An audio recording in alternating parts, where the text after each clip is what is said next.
Live from downtown Detroit, Local 4 News at 6 starts now.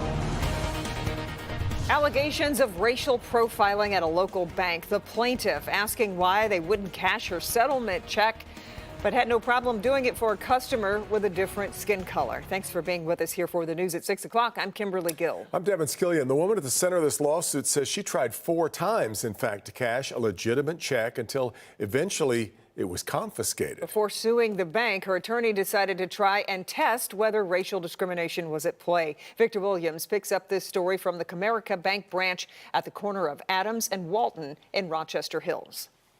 Well, banking while black is a term that the plaintiff said that they've heard before, but never thought they would experience. But all of that changed, they said, when they went to Comerica Bank right here in Rochester. I never got racially profiled before, so I walked outside and I was crying. So it was embarrassing. Cashing a $1,000 insurance settlement check was said to have been next to impossible for Shanquise Jones and Byron Kraft Jr. Racial discrimination, it wouldn't be the first time for me, but still, you wouldn't want anybody to go through that. Shanquise tried multiple times and she was denied the check being honored. She believes it's because of her skin tone. It ain't nothing that you can more so do when you black. They already think we already, don't know nothing. Her lawyer, Brandon McNeil, says she did everything right, but the check was still confiscated the 4th time she made an attempt. They presented the check, signed the check, as well as submitted a thumbprint signature. The only thing that they were told was that there's an issue with the check, you need to get it reissued. And Ms. Jones did exactly as directed. And to make a long story short, she did that on 4 different occasions. To test if the theory was correct, attorney McNeil tried something of his own. We sent a white customer to the exact same Comerica Bank branch location, and they had a settlement check for $1,000. It was drafted on a Comerica Bank account, and that white customer had none of the same issues. Now legal action is being taken. We're comfortable putting it in the jury's hands. Comerica Bank has effectively stolen their check and provided them no recourse but to file this lawsuit. Now, we did reach out to Comerica Bank to see what they had to say about this matter, but due to this now becoming a legal matter with this lawsuit being filed, they're unable to comment at this time. Victor Williams. Okay, Victor, thank you. New information tonight in a drive-by shooting that put an 11-year-old in the hospital in critical condition. Girl was sleeping on a couch around 4 a.m. when she was hit in the head by one of several bullets fired into a home near Gratiot and I-94. Detroit police say 4 people are in custody. They are looking for one more suspect in the case. Chief says this girl was caught in the middle of someone else's conflict. It's cowardly to bring in a child to whatever adult problems you're having with another group. When you are shooting 11-year-old little girls in their home where they should have some degree of safety, that's a problem not only for the police department, that's a problem for our community. Chief also noted the vehicle used in this drive-by shooting had recently been stolen from a local dealership, and at least one of the people in custody for the shooting is linked to an auto theft ring DPD has been investigating. A speeding driver was killed this morning in a crash on Detroit's east side. Police say a black car was speeding down West 7 Mile near Pearson, hit a telephone pole, went airborne, and hit a building. The driver was thrown from the car and did not survive. That building was under construction to become a community center. The owner says he's now unsure about the project's future. We are getting a look at the evidence that made one man the suspect in 3 local bank robberies. Federal investigators say Glenn Pack robbed a PNC bank in Hamtramck, another in Hazel Park, and a Chase Bank in Harper Woods, all in the span of about 3 weeks. Got away with around $10,500. Investigators knew the robberies were linked because of the 3 similar notes handed to the tellers, which were handwritten, contained similar grammatical and spelling errors, such as an extra A in the word alarm. Yeah, a fingerprint on the robbery note that you just saw matched one already in the system for Glenn Pack. Investigators noticed some clothing ditched near the Harper Woods robbery matched what Pack was seen wearing in the bank, especially that very distinctive blue and yellow hat. But the coup de grace for investigators? Pictures Pack posted on social media following 2 of the robberies, showing him holding hundreds of dollars and wearing pants and shoes similar to the surveillance images from those robberies.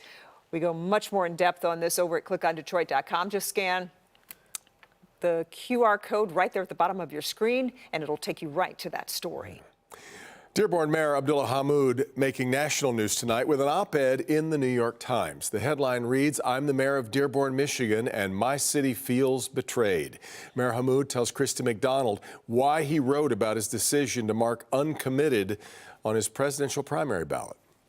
Abdullah Hammoud says the New York Times reached out to him about 6 to 8 weeks ago to write this guest essay about the Israel-Hamas war. At the time, he didn't want to do it. But this young mayor has really become a national voice for Arab Americans calling for a ceasefire. He met recently with members of the Biden administration. It was after that meeting that he said he did want to write this essay, throwing support from the president in a politically charged year. You wrote in the New York Times that now you are going to be uncommitted on your primary ballot for President Joe Biden. Why did you feel that you needed to come out and write that? I think it's important to hold our elected officials accountable. And somewhere between betrayal and hope is accountability. And I wrote that as well. And I think this is an opportunity for us to demonstrate that accountability, that as president, even if you are running for re-election, regardless of the party that I'm affiliated with, it is your responsibility to earn the votes of the constituency that you're trying to serve. I can only imagine the blowback from the Democratic Party, or what your phone and your texts are getting all today saying, come on, do you really want the other guy if you're going to be uncommitted to Joe Biden? I think as a community, we're demonstrating what it means to be principally engaged. That oftentimes you find Americans across the country say that they want elected officials who put people over party. And what we're showcasing is that we're not only willing to put people over party, we're also willing to put people over president, because this is a red line for us. There is a lot more to the intersection of a small town mayor and national politics. I had this interview set up with Mayor Hammoud weeks ago for my streaming series, A Conversation With, which you are going to be able to see soon on Local 4+. I'm Christy McDonald. Back to you. Fascinating. All right, Christy. Well, for years, the corridor between downtown and southwest Detroit along Michigan Avenue was an area a lot of people tried to avoid. Now it is bustling, thanks to Ford spending $1 billion to make the Michigan Central train station its technology hub. The official opening set for June 6th, but the neighborhood and especially local businesses are already applauding. Business editor Rod Maloney is live there tonight with that part of the story. Rod. Yeah, Kimberly, you know, this was in many ways the center of Detroit a century ago. And a lot of the business people in town here are saying, yeah, we want to see a return of that kind of prosperity. They say here it is. To revive the history made in this building, considering Babe Ruth used to ride the train here to play the Tigers when he was home run king, and the car business was in its infancy, and Detroit was thought of more highly than Chicago, well, it seemed a pipe dream. It's been remarkable. It's been fast. And Bob Roberts, who owns McShane's Irish Pub and Whiskey, who saw the lean times, tells Local 4. When we moved in 2012, we had about 700 rooftops. That HUD grant is actually going to take and double the number of rooftops that we have in Corktown. He's particularly happy with the old book depository building and what it's doing in the area, bringing startups and catering and other business to McShane's. Luckily, it's brought a lot more people, people that are living here, and a lot more transient people also, coming down and driving in, working, going to lunch, maybe hitting happy hour. Over at the Honeybee Market, they're seeing a distinct rise in foot traffic and more business, yet they're hamstrung by the worker shortage, says manager Irene Huddleston. So we need people in here that's going to be dedicated and be a cashier 40 hours a week, that kind of thing. We need dedication in that way. So the Help Wanted sign is quite literally up in the door there at Honeybee Market. I'm turned around now and showing you Michigan Avenue here because MDOT is planning on turning this into what they call the Innovation Corridor. And what it's going to do basically is in the middle, it's going to have autonomous vehicles and electric vehicles, and then one lane in either direction on Michigan Avenue, and then a bike lane. That's going to change the traffic pattern out here a lot. Business people are saying they look forward to it, but they got to get past the construction phase. They're a little nervous about that. So change comes, and you have to adjust to it, and they're prepared. Reporting live in Detroit, Rod Maloney, Local 4. What a time, and we've watched it all take, because it's just a few blocks here from the station, we've watched all this really take shape. It's been extraordinary. All right, Rod. Another thing extraordinary, there's still a little bit of sunlight out there with the sun setting later these days. A gorgeous Tuesday afternoon. Yeah, Kim, it's really lovely out there again today. I mean, it's just so pretty, and the sun just set a couple minutes ago. Well, it's just setting right now. 43 in Detroit, 45 in Howell, 42 in Pontiac, upper 40s in Adrian. So sunsets, I guess we still have a couple more minutes. 6:12 is the official sunset. 7:22 is the sunrise. We have high pressure dominating right now, but that's going to kind of slip away and allow for these clouds that are out to the west to filter in overnight tonight. Does a couple of things.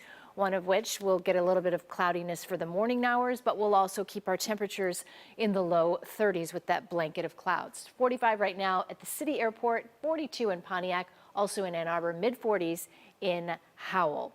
Widen the view out here for you, and it's pretty mild across much of the country. In fact, in Des Moines, it's 60, mid-60s in Kansas City and St. Louis, 50 in Columbus, and 50 in Pittsburgh. Bus stop forecast tomorrow morning, 32 degrees. We'll have mostly cloudy skies. Could be just an isolated shower in the afternoon with temperatures topping out in the low 50s, but we're not done there. There's a 60-degree day in that 7-day forecast. I'll tell you when coming up.